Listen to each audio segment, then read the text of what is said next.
नमस्कार दोस्तों पूरे देश भर में एलपीजी को लेकर जो क्राइसिस सिचुएशन बनी हुई है, इसको और थोड़ा सा आपको समझने की ज़रूरत है। क्या है कि मैं देख रहा हूँ अपने आसपास पड़ोस में हर जगह, इनफैक्ट मेरी माताजी मंदिर से आ रही हैं पिछले 1-2 दिन से, वो भी यही कह रही हैं कि वहाँ पर भी यही चर्चा हो रही है कि एलपीजी को लेकर, और कई लोग जो हैं ज़्यादा से ज़्यादा एलपीजी अपने घरों में रखना चाह रहे हैं। देखिए, यहाँ पर अंडरस्टैंड करने की ज़रूरत है कि मिडिल ईस्ट में जो क्राइसिस चल रहा है, ये डेफिनेटली भारत पर इम्पैक्ट करेगा।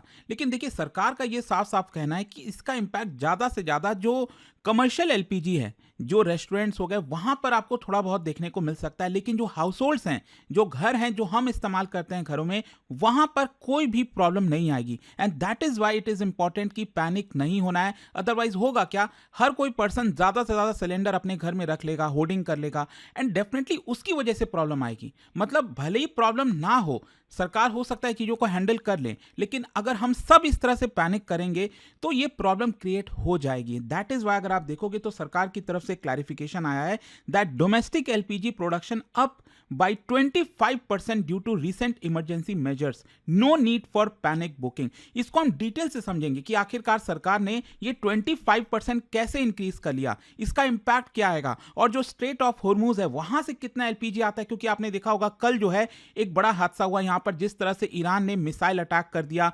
भारत आ रहा है एक शिप के ऊपर, लेकिन उसको लेकर एक रीसेंट डेवलपमेंट भी हुई है। एस जयशंकर साहब ने ईरान से बात की है, तो हमें कंफर्मेशन दिया गया है। वो सब कुछ मैं आपको डिटेल से बताऊंगा। चलिए आगे बढ़ते हैं, लेकिन उससे पहले आप सबको बता दूं 2025 का यूपीएससी का रिजल्ट आया है सफलता महोत्सव के दौरान स्टडी आईक्यू पर, हमारे सभी यूपीएससी कोर्सेज के ऊपर। जैसे 2027 का बैच है जिसमें प्रीलिम से लेकर इंटरव्यू तक की पूरी तैयारी कराई जाती है, फ्लैट 60% ऑफ मिलेगा और डबल वैलिडिटी भी आपको मिल जाएगी। इसमें हम आपको 18 बुक्स का जो पूरा सेट है वो आपके घर पर भेजते हैं। कोई भी अगर आपको डाउट है, बैच से रिलेटेड प्रॉब्लम है, इस फोन नंबर पर कॉल कर लीजिए, मेरी टीम आपको अच्छे से गाइड करेगी। And use this code Ankit live to get maximum discount. चलिए शुरुआत करते हैं। सबसे पहले देखते हैं कि हुआ क्या है। देखिए, भारत की ministry of petroleum and natural gas ने अनाउंस किया है कि भारत का जो एलपीजी का प्रोडक्शन है, जो हमारा डोमेस्टिक एलपीजी प्रोडक्शन है, वो 25% इंक्रीज हो गया है। क्योंकि जिस तरह से खबरें आ रही हैं शॉर्टेजेस की, सप्लाई की कमी आ रही है, तो इन सबको देखते हुए भारत सरकार ने कुछ ऐसी चीजें की हैं ताकि हमारा डोमेस्टिक प्रोडक्शन एटलीस्ट इंक्रीज हो सके। तो यहां पर देखो क्या है कि जो ऑयल रिफाइनरीज हैं उनको इंस्ट्रक्ट किया गया कि आप जो एलपीजी की रिकवरी है क्रूड ऑयल रिफाइनिंग के दौरान, उसको ज्यादा करिए। ये मैं आपको बताऊंगा डिटेल से ये होता कैसे है। फिर इसके अलावा जो एडिशनल एलपीजी प्रोडक्शन है उसको बेसिकली हाउस होल्ड कंज्यूमर्स के लिए डाइवर्ट किया जा रहा है, और गवर्नमेंट ने यही अर्ज किया है कि आप पैनिक में एलपीजी सिलेंडर बुक मत करिए। हर एक घर अगर एक एक दो दो सिलेंडर एक्स्ट्रा बुक करने लगेगा, now just imagine the situation कि अचानक से डिमांड 2 से 3 गुना बढ़ जाएगी, तो that will actually create problem. यहां पर प्रॉब्लम भले ही अभी ना हो, लेकिन ये हम पैनिक क्रिएट करके और प्रॉब्लम क्रिएट कर देंगे पूरे देशवासियों के लिए। और जो कमर्शियल यूजर्स है उसके लिए डेफिनेटली रेस्ट्रिक्शंस होंगी, प्रॉब्लम्स आएंगी, तो वो दैट इज फाइन ना।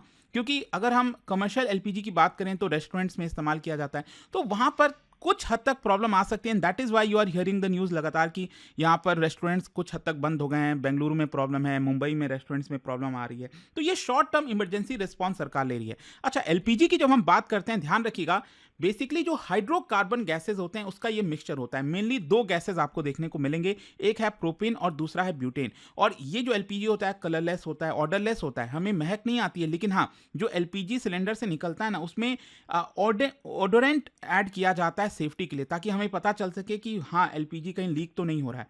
फिर हाईली फ्लेमेबल होता है, लिक्विफाइड होता है मॉडरेट प्रेशर में, और एलपीजी वाइडली यूज किया जाता है क्योंकि क्लीन बर्निंग है। कोयला से अगर हम आपको कंपेयर करें, हाई कैलोरीफिक वैल्यू है, आसानी से स्टोर हो सकता है, ट्रांसपोर्ट हो सकता है। अच्छा, एलपीजी प्रोड्यूस कैसे होता है ये समझ लीजिए। देखो, 2 सोर्सेज होते हैं एलपीजी प्रोडक्शन के।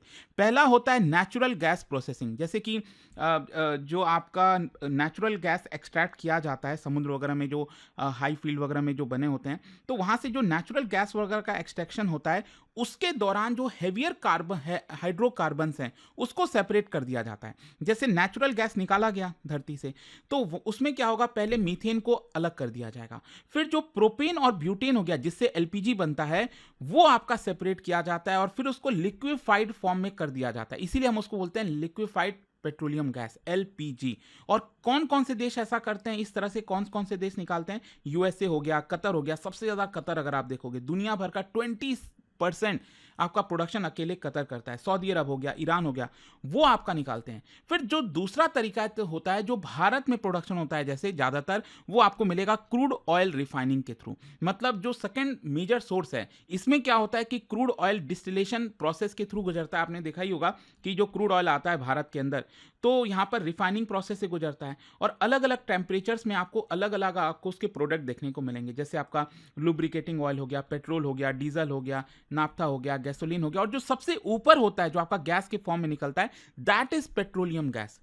तो इस तरह से यहाँ पर जो प्रोपेन और ब्यूटेन है वो आपका निकाला जाता है इसके थ्रू, ताकि हमें एलपीजी मिल सके। तो आई होप आप समझ पा रहे होगे, ये दूसरा तरीका है क्रूड ऑयल रिफाइनिंग का। अच्छा, भारत के अंदर अगर हम एलपीजी डिमांड की बात करें और सप्लाई स्ट्रक्चर की बात करें, तो क्या है कि भारत में कंजम्पशन 30 मिलियन टन्स का है एलपीजी का annually, which makes India one of the largest consumers of LPG. और ये हाउस होल्ड से लेकर कमर्शियल यूज से लेकर ऑटो एलपीजी, इंडस्ट्रियल फ्यूल, हर जगह इस्तेमाल होता है। और इसका इंपोर्ट डिपेंडेंसी बहुत ज़्यादा है, क्योंकि हम जो प्रोडक्शन करते हैं ना भारत में, हार्डली 40 से 45% ही प्रोडक्शन कर पाते हैं, और बाकी का 55 से 60% एलपीजी वो हम इंपोर्ट करते हैं। कहां से? सऊदी अरब से, कतर से, यूएई से, कुवैत से। और मैं आपको एक बहुत इंपॉर्टेंट चीज बता दूं, जितना भी भारत इंपोर्ट करता है एलपीजी, उसका 90% अकेले स्ट्रेट ऑफ हॉर्मुज से आता है। नॉट जस्ट इमेजिन कि स्ट्रेट ऑफ हॉर्मुज में पूरा क्राइसिस चल रही है, 90% हमारा जो एलपीजी है वो इफेक्ट हो सकता है। तो that is why it is the biggest problem, और उसी को मैनेज करने की कोशिश की जा रही है। अब क्वेश्चन ये आता है कि आखिरकार भारत में 25% एलपीजी प्रोडक्शन कैसे ऊपर हो गया। मैंने आपको पहले ही बताया कि जो दूसरा तरीका होता है क्रूड ऑयल रिफाइनिंग का, उसके थ्रू एलपीजी का प्रोडक्शन किया जाता है भारत में। तो एलपीजी प्रोडक्शन में क्रूड ऑयल की प्रोसेसिंग होती है, उसमें से एलपीजी, पेट्रोल, ये सारी चीजें होती हैं। अब क्या होता है ना, अगर रिफाइनर्स को बोला जाए कि इनमें से आप एलपीजी को ज्यादा प्रोड्यूस करो, तो वो उसको एडजस्ट कर देंगे। अपना जो ऑपरेटिंग कंडीशंस होता है उसको एडजस्ट करते हैं ताकि एलपीजी का प्रोडक्शन ज्यादा हो। मतलब उन्होंने क्रूड ऑयल डाला और उसकी रिफाइनिंग की गई, ठीक है। तो अगर उनको कहा जाए कि भाई आप पेट्रोल का ज्यादा प्रोडक्शन करो, तो उस हिसाब से वो ट्यूनिंग करेंगे, ऑपरेटिंग कंडीशंस करेंगे ताकि पेट्रोल ज्यादा प्रोड्यूस हो। फिर वही अगर हम बोला जाए कि केरोसिन ज्यादा प्रोड्यूस करो, तो उस हिसाब से कर पाएंगे। तो सरकार ने ये कहा कि आप एक काम करो, एलपीजी के हिसाब से ट्यूनिंग कर दो, एलपीजी ज्यादा प्रोड्यूस हो क्रूड ऑयल रिफाइनिंग में। तो गवर्नमेंट ने यही डायरेक्टिव दिया है सभी ऑयल रिफाइनरीज को, दोनों चाहे वो पब्लिक हो या प्राइवेट हो, कि एलपीजी का आउटपुट आपको ज्यादा करना पड़ेगा। एंड दैट इज वाई जो रिफाइनरीज हैं वो अपने फुल कैपेसिटी पर काम कर रहे हैं, एलपीजी एक्सट्रैक्शन ज्यादा हो रहा है। एंड दैट इज वाई सरकार का कहना है कि 25% इंक्रीज हो गया है डोमेस्टिक एलपीजी का प्रोडक्शन। और प्रॉब्लम इसीलिए आया क्योंकि देश भर में जो पैनिक बुकिंग हुई है और जो कंज्यूमर्स का बिहेवियर है, जो मैंने आपको पहले ही बताया शुरुआत में ही, कि जिस तरह से मेरी माता जी ने भी बताया, और कई बार आपके गली मोहल्ले में कहीं पर भी आप चले जाओ, एलपीजी को लेकर बहुत चर्चा हो रही है। कोई भी कॉल कर रहा है कि भाई एलपीजी है क्या। तो ये सिचुएशन से क्या हुआ है कि बहुत लोगों के पास ऑलरेडी एलपीजी सिलेंडर पड़ा हुआ था, उसके बावजूद भी वो बुकिंग करने लगे। एंड इसी की वजह से ये शॉर्टेजेस वगैरह ना हो, सरकार ने आश्वासन देने की कोशिश की है कि देखिए आपको कोई भी प्रॉब्लम नहीं आएगी। जैसे ही आप अपना एलपीजी बुक करोगे ऑनलाइन या जैसे भी, तो 3 से 4 दिन में आपके घर पर वो डिलीवर हो जाएगा। तो उसकी मतलब देखो, मैं भी अपने घर में मैक्सिमम एक एक्स्ट्रा एलपीजी सिलेंडर रखता हूं, तो यही हुआ यहाँ पर। इनफैक्ट 2-3 दिन पहले मेरे यहाँ भी एक खत्म हो गया था, तो मैंने एक बुकिंग कर दिया, तो आसानी से आ गया। तो कोई पैनिक सिचुएशन है ही नहीं, मुझे भी यहाँ तक दिख रहा है।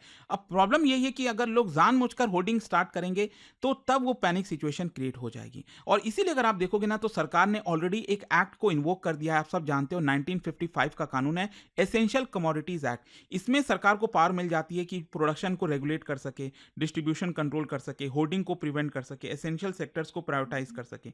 इस लॉ के थ्रू जो है सरकार एलपीजी को रेगुलेट करने की कोशिश की रही है। हाँ, कमर्शियल यूजर्स के लिए थोड़ी प्रॉब्लम आएगी, जैसा मैंने आपको पहले ही बताया।